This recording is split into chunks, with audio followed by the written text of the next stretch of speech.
Alexa Bliss is in charge. AJ Styles is facing Drew McIntyre, and The Miz continues to be the absolute worst, and more in this week's review of Monday Night Raw.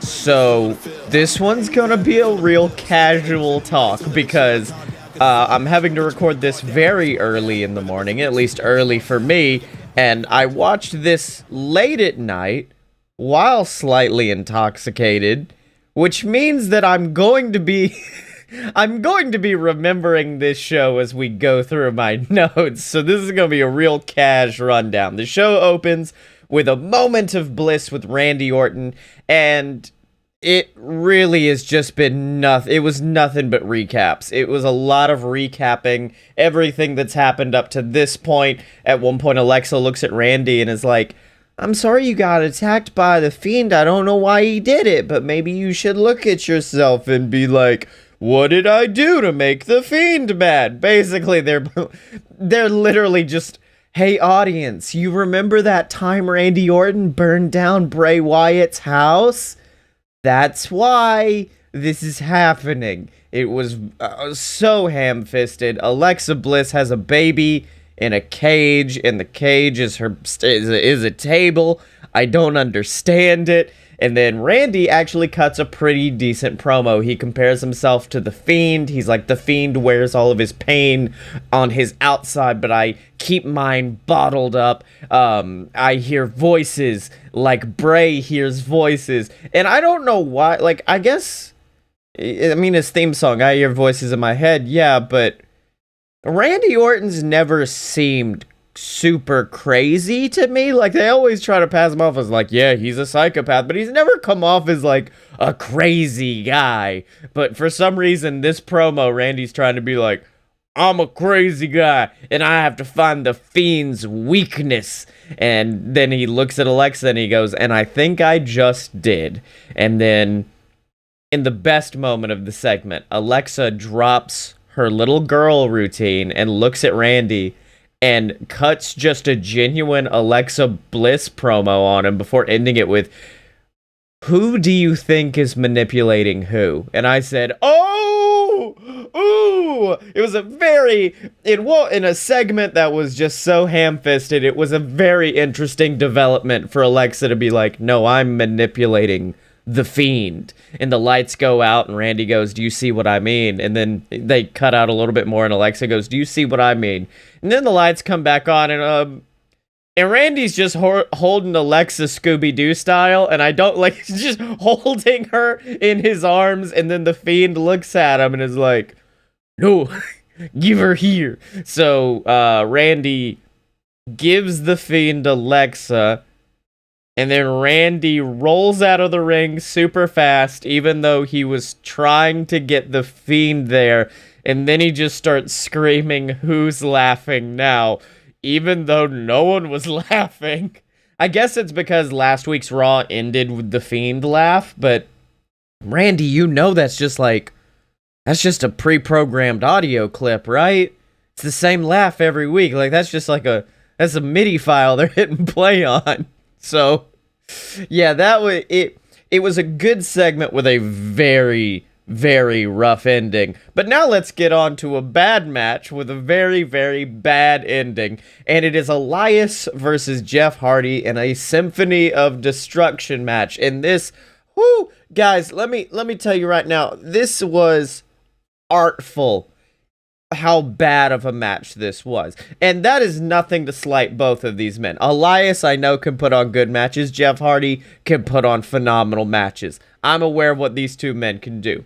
But this match, if you, in the past, I've talked about matches that incorporate elements of what many people consider to be parts of a good match.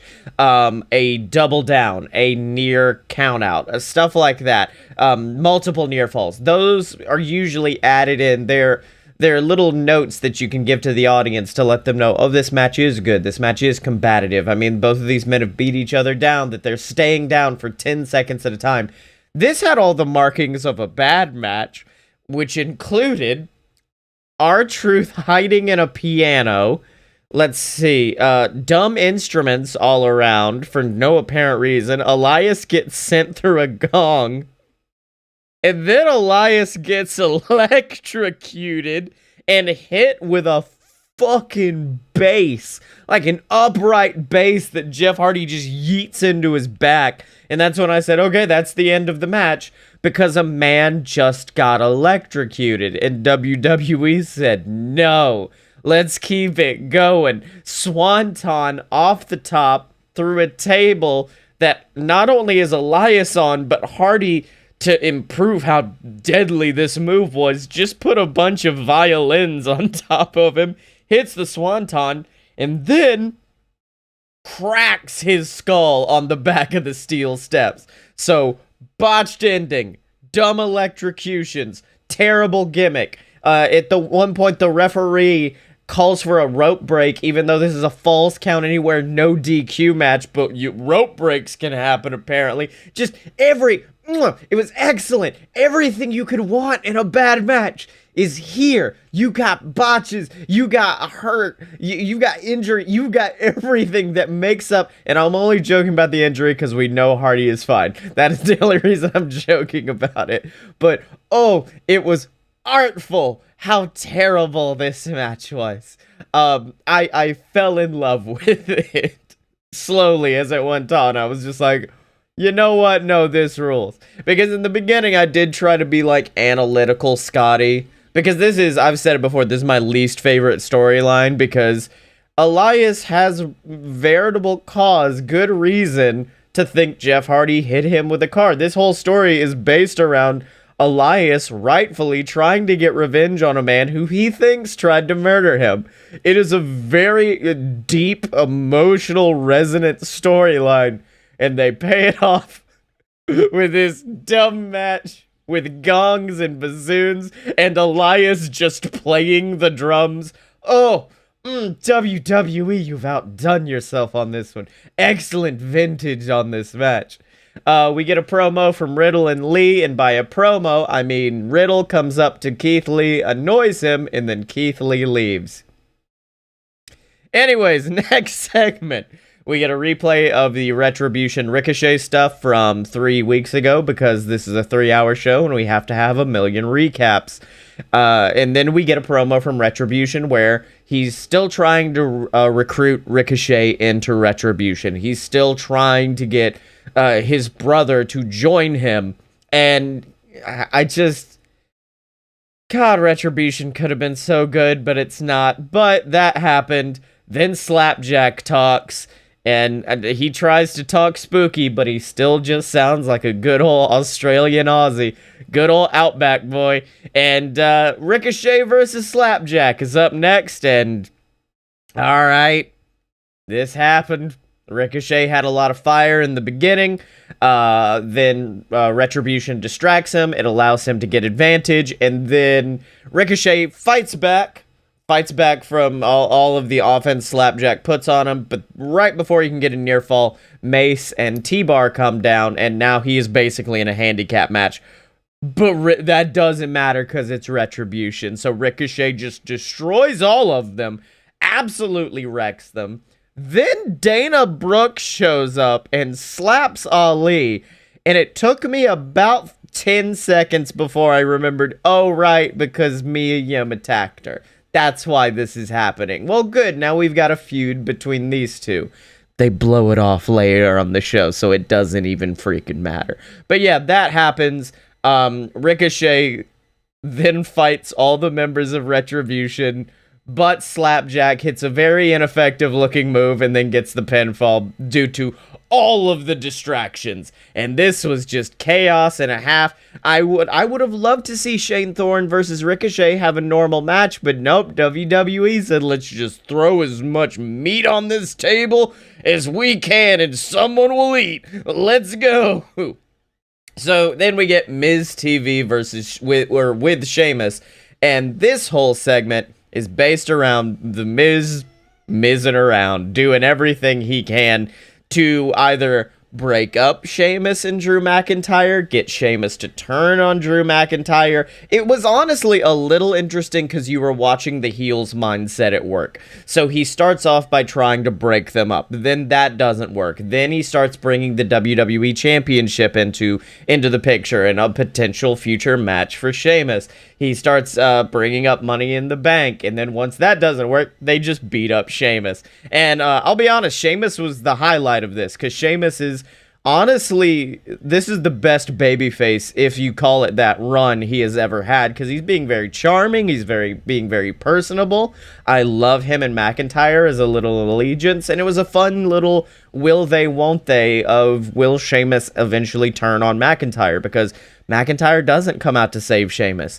McIntyre, in fact, later in the back, kind of makes fun of Sheamus and was kind of a dick to him. So it's a real will he turn, won't he turn? And that's the big question going into the main event of the show. A match that shouldn't be the main event, but we'll get to that in a minute. Then we get a match we literally fucking had last week. Lana and Asuka versus Shayna Baszler and Naya Jax. You know, no, fuck it. Lana pinned Shayna. I'm just gonna rip that band-aid off right now.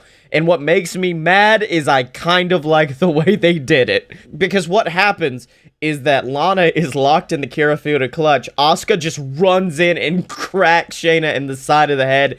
And Lana just kind of falls back onto Shayna to get the pinfall.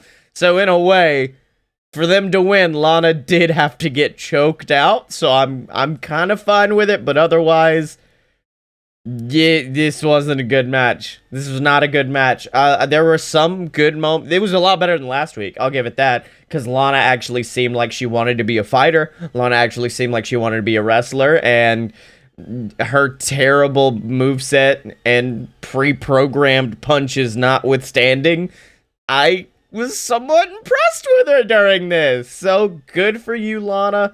They got a victory.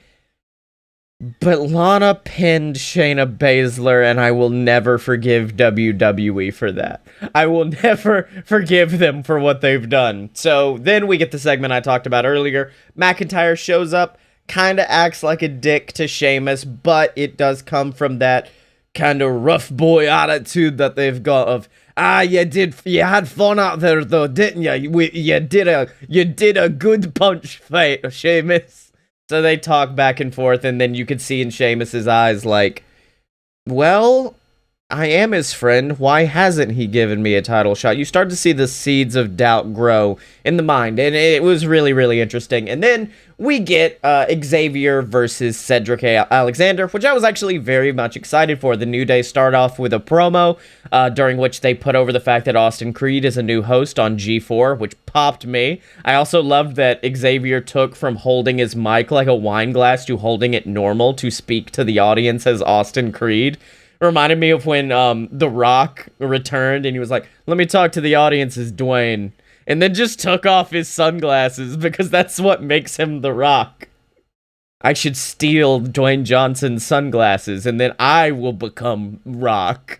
So they cut a promo on that, and then they start cutting a promo on the Hurt Business, and it was really fun. They went back to all of their matches, and Xavier's doing commentary over the finishes. It was really, really fun, and then the segment was getting too good, so they sent out the Hurt Business, where MVP, he's been great lately, but oh boy, you botched it on this one. MVP botched it on this one because he was just like, I'm gonna give you a dose of reality. And I'm like, bud, you've lost your last 3 matches. This is not your time.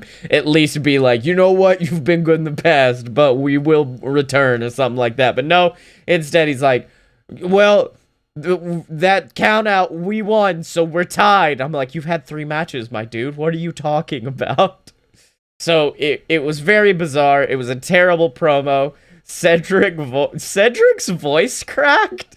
He just got in the ring and went, it was dumb luck. His voice cracked and it panned to Xavier, and Xavier is literally trying his best not to corpse. It was great. It was very, very good. And then the match begins. And Yeah, it was good shit. Like, what did you expect? It's Xavier and Cedric Alexander. It's a phenomenal fucking match. Those two are great. And it's also kind of revealed who said, like, I'm growing on Cedric because I was really afraid that he would fall in line and just become one of the Hurt Business guys, that kind of robotic, big, strong man, although he's a little strong man. No, instead, he's kind of got this young gun, hot shot, hothead attitude. Like, even after the match, oh, by the way, goes for a dive to the outside, Xavier avoids it, and then they roll into the ring, and then Xavier gets caught with a lumbar check. That was probably the worst part, was the ending. And I'm gonna try to not let that flavor the rest of the match, but it did have a rough ending. But after that, Cedric just runs up the ramp like, I did it! I got him! I did it! I did it! And it was really fun because you saw the Hurt Business in the ring, and of course they are businessmen. They're trying to keep it together. And Cedric's just like, yeah! So I love Cedric and the Hurt Business right now because he's something different for them. He's a different character, not the same whatever. So yeah, Cedric is really fun. This was a really, really fun segment. And then we get a segment with Matt Riddle and AJ Styles, where Matt Riddle annoys AJ Styles. He makes Almost laugh, which was a weird, weird moment. Then they start talking about a rabbit. Then he calls AJ Styles cute. And then that was the fucking end of the segment. Moving on. That's it. Let's go.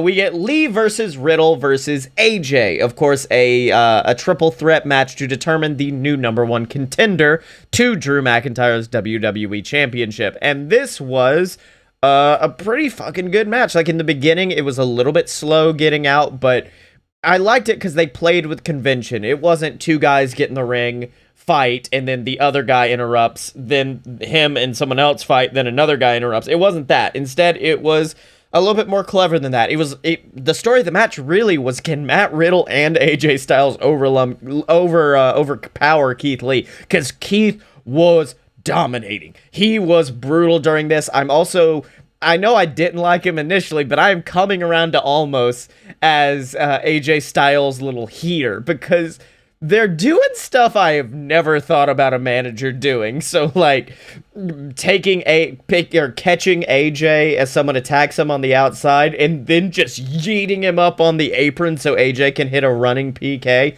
Great. Almost is really, really fun. At one point, AJ goes for a Styles clash on Riddle, and then Keith Lee comes behind and gets him by the waist, and I genuinely thought he was about to suplex both of those motherfuckers, because I'm like, Keith Lee can do it! Keith can do it! But then, of course, it comes down to the two new talent on Raw, Riddle versus Keith Lee, battling it out, brutality, back and forth, and then one errant shot from Riddle puts Lee back, and he walks straight into a phenomenal forearm. 1, 2, 3. AJ Styles wins. And this, unlike the last match, this ending was perfect for me, because I feel like no one came into this wanting AJ to win, which is good because he's the heel. So we shouldn't want the heel to win. But there's also layers on it. There's the layers of, okay, well, they need to give a new person an opportunity. So everyone's looking to Riddle, or more likely, Keith Lee. So no one expected AJ to win. So the end of the match being those two battling it out is smart, because now everyone's invested. They're saying, okay, it's going to be one of these two guys. That's good. A fresh face in the division. And then AJ swoops in like a bat out of hell to steal the victory. And it was a very good veteran heel move. Let the two big boys fight it out, and then when one of them gets knocked down, take out the other with a forearm, get the victory. I loved it. Very, very good. This was my match of the night, I think. It was it should be. It deserves to be. It was the #1 contenders match. It was a triple threat between three amazing talents. And I hate to say it, but Matt Riddle is an amazing talent, even if he is a shitty human being. Also, this really should have been the main event, don't you think? I know I've been harping on main events in the past, but like, y'all, this match has important stakes, unlike Sheamus and Drew versus Miz and Morrison, which is nothing. I get he's your champ, but okay. So up next, we get a promo from Miz and Morrison for the main event, and essentially the interviewer, I can't remember who it was, asks, Sheamus isn't turning on... This was also weird, because, like, part of the show, they were like, Sheamus will never turn on Drew McIntyre. Their friendship is too strong. And they would pull that story. And then later in the show, they're like, Sheamus is definitely turning on Drew. Like, it was so weird. I am like, okay, so wait, does the locker room think he's gonna do it, or they're not gonna do it? I don't understand. But this one was based in the idea that Sheamus wasn't turning. So they ask, do you have a plan going forward? And then Miz and Morrison are like, yes. And then they don't, because they're the fucking worst. I used to love these guys. They used to be really, really good, because they're cartoon characters. And I love that, but now they are in a main event storyline with Drew McIntyre, and it feels a little bit weird when Bugs Bunny shows up in Game of Thrones. So, yeah, apparently John Morrison has a plan going forward. John Morrison has an idea, and we have to wait to find out what that is. And now we get Dana Brooke versus Reckoning, because WWE can't keep it in their pants. They were like, well, Dana's back. Time to fight, I guess.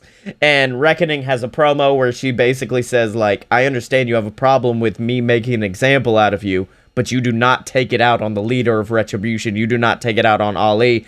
And, y'all remember how Mia Yim's a good fucking wrestler? Because this match reminds ya. I also love the fact that within the first minute, her dumb mask came off, and she just got to be Mia Yim. It was really, really good. It was brutalistic. Mia Yim got to do Mia Yim shit. Also, the commentary didn't bring up the mask thing, which was weird to me, because I understand they were probably like, just ignore it, and maybe we don't talk about it. But, like, it seems like a big deal. The masks are like part of Retribution. That's kind of their christening to come into the group, is they get a mask. So, like, oh god, they are shitty Dark Order, aren't they? Ah, damn it. Well, anyways, that match happens, and then, of course, end of the match. I honestly can't even remember how this happens, but Dana pins Reckoning off of a roll-up, which is 2 weeks in a row that there's a bullshit roll-up victory, and then Dana runs up the ramp like she did something. You came into this match wanting revenge for Reckoning taking you off of the Team Raw Survivor Series team. You should want to brutalize her. You should want to beat her down, not win by a roll-up. But Dana's like, I fucking did it. And then Ali gets in the ring, gets down next to Mia, and screams that there is no failure in Retribution because he has not been paying attention to this storyline. And some people are saying this might be the end of Mia's run with the group. They may be trying to take her away alongside Mercedes Martinez, who was what... Rooster Teeth? No, that wasn't her name. Riddle, but I don't know. Whatever her name was. So yeah, Mia Yim may be going the way of Martinez, but I hope not, because I'm really excited to see Mia Yim in the ring, and maybe next week she just kills Dana Brooke, drops her off at Titan Towers, and is like, hey, I'm actually a good wrestler, let me go. So now in the next segment, we get Miz and Morrison going after AJ Styles. And I actually like this because they want AJ to attack Drew later because reasons. Oh, also they brought him a pie? I don't know. They brought him a peach pie and it's just like not explained. Like it honestly seems like a last minute writer's note that they're like, well, it's a segment's about to film, so we got to do it now, I guess. Give him the pie. So they give him a pie and AJ's like, sure, I'll help you. I'll take care of him. And they're like, why? And then AJ, ever the tactician, goes, it'll be a lot easier for me to beat you than beat Drew McIntyre. Sure, I'll help. And I love that. That was very, very good. And then AJ asks for the pie with the most Georgian accent I've ever heard. He's like, give me that peach pie. Leave that here, Morrison. And then he takes the pie and then almost looks down at it. And in the quote of the night says, that's not a pie. That's a cupcake.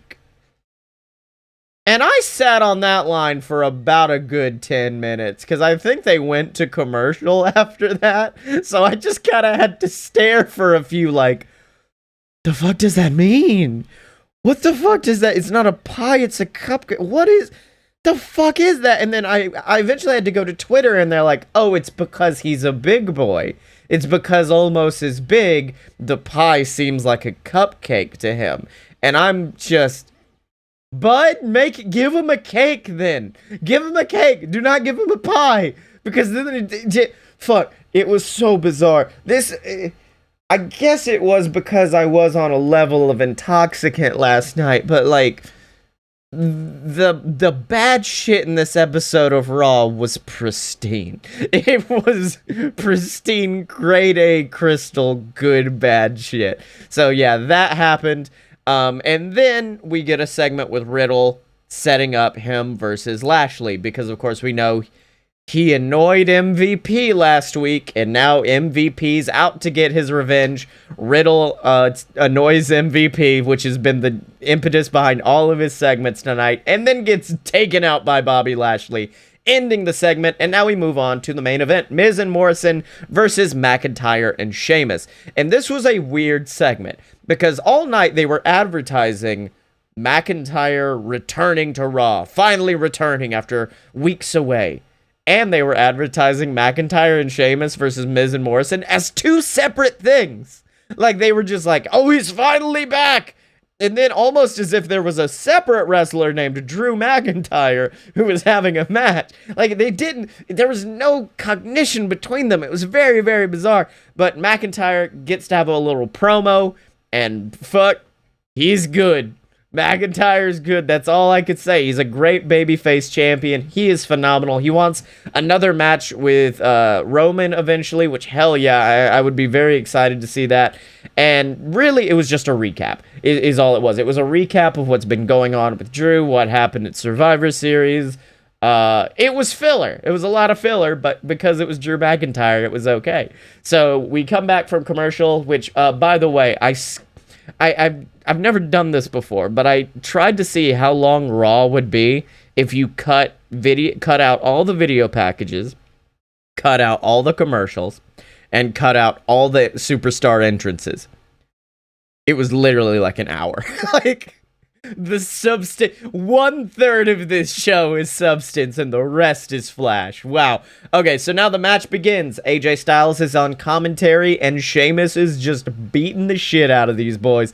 Neither one, like Miz nor Morrison, are able to get advantage as both of them just get railed by Sheamus. But eventually, we do have to go to a commercial break, which means the heels take advantage, I guess.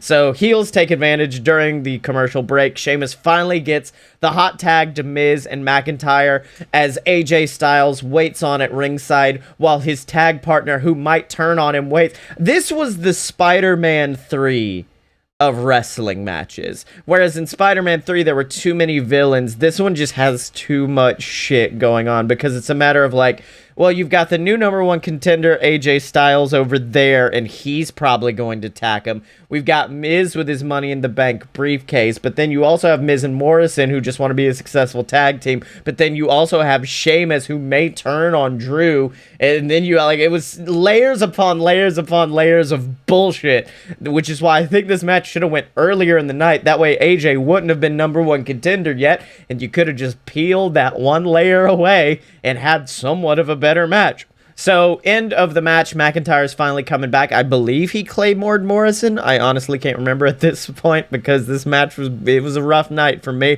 And then AJ hits a phenomenal forearm, getting them instantly DQ'd. And then, this is what I love, because AJ on commentary kind of reverted back to his comedy character, but he found a way to blend it in with like main eventer AJ Styles. It was really nice.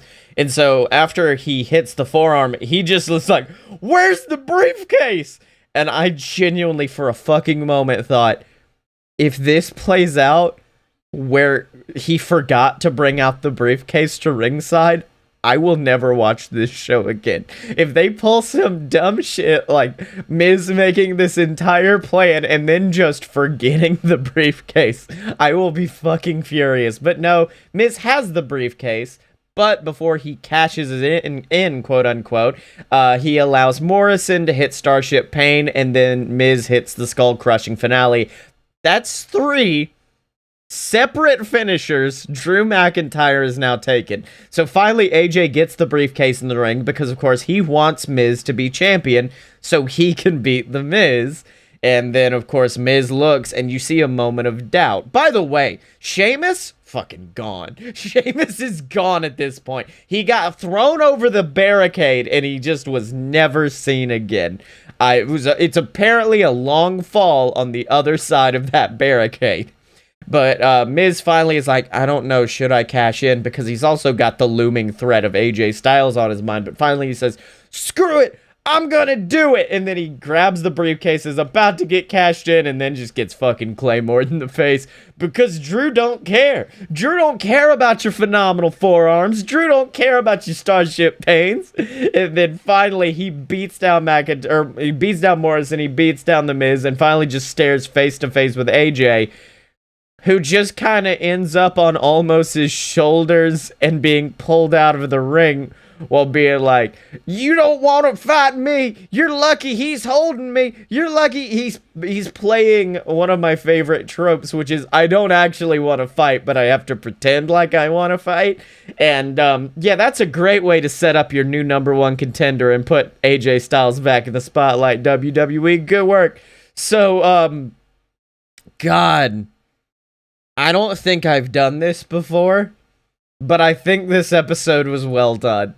I think this was burnt to a crisp. This was a terrible episode of Monday Night Raw, and if it was not for some substances that I might have taken last night, I would not have been able to make it. I would have been a lot more angry with this. I would have been a lot more furious. But do you agree? Do you disagree? Were my thoughts a little bit off? Let me know either in the comments or on Twitter at Scottye Moore, SCOTTYEMO, ladies and gentlemen. And of course, remember to support us on patreon.com/aloadofbs. But until next time, remember to follow us on Twitter at Fight Boys Show, because when you're a fight boy for life.